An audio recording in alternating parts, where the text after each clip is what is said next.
Hey guys, this is Yoda, and this video will be about Vengeance Demon Hunter.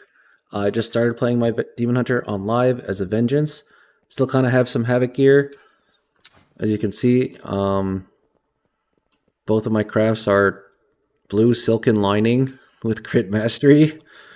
I do have this haste verse ring, so that's good, but yeah, a lot of my meaningful choices were made towards Havoc, but still been able to do some high keys on the Vengeance. Got a 29 Galakron's Fall done recently. This is pretty similar to the build I played. This is basically my baseline build. You'll notice that it does not have Spirit Bomb. So one thing I noticed while I was basically just spamming low keys to farm some gear, someone alerted me to this build and I tried it. I tested a bunch of keys with this and with Spirit Bomb. I noticed that my damage output was basically the same, except that this build does more single target, and it also generates and spends more Fury, which, along with your tier set, you'll see it reduces the cooldown of Residual Flame more. So, if it reduces the cooldown of Residual Flame more, then that's also reducing the cooldown of your other sigils by a cycle of binding. So, after I saw that the two builds are doing similar damage, maybe I'm misplaying Spirit Bomb horrendously and missing out on some big AoE. But that, assuming that's not true, then if the two builds do similar damage, and then this build just has way more sigils and is less global starved because you don't have to push Spirit Bombs so many times. You do have to push Soul Cleave, but in my opinion, it's less global starved, and you're just getting more sigils, and it also has higher single target, then to me that means this build is superior build.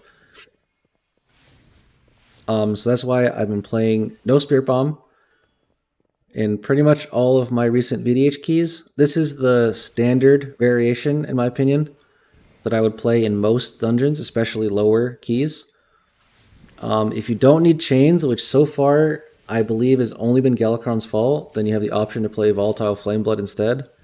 You can also just play Volatile Flameblood instead of Soul Furnace 2. It's like a small mitigation gain, but small DPS loss as well. I think single target's about equal, but AoE is definitely worse.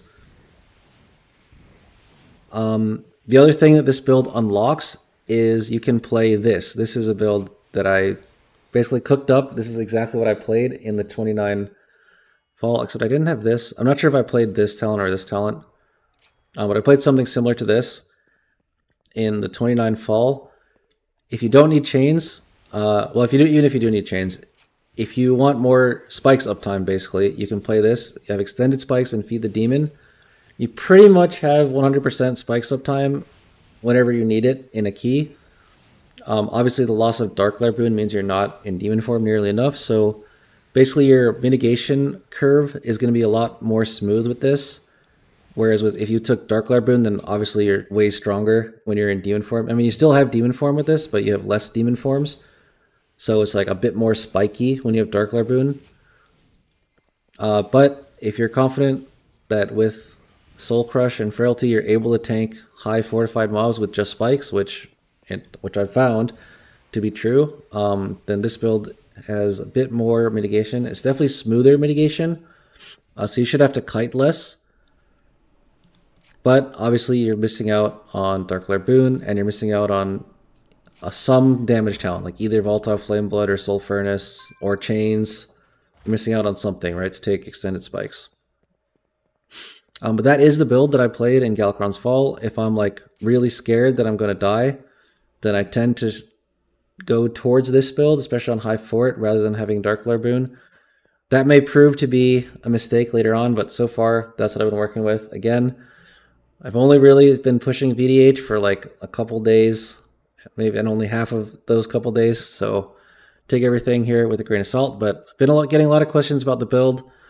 This is why I play the build, and these are the few variations that I found that are viable. Also, some people have been asking me what I think about Last Resort. I think this talent is terrible. It was okay last season because Cheat Death wasn't available, especially at the beginning of the season. Cheat Death wasn't available, and you needed higher spikes uptime in order to tank packs. Now, just 1 point in Feed the Demon is enough to guarantee high spikes uptime. And your tier set also generates a lot more frailty stacks basically for you. So Last Resort is much, much less necessary, and Feed the Demon only needs 1 point. So yeah, I would strongly recommend against Last Resort if you're comfortable playing without it. So yeah, that's it for the video. Thanks everyone for watching. Probably going to be playing this build on stream. If you want to tell me I'm an idiot for not taking Spirit Bomb or ask more questions about the build, then that's where to find me. So yeah, see you guys later.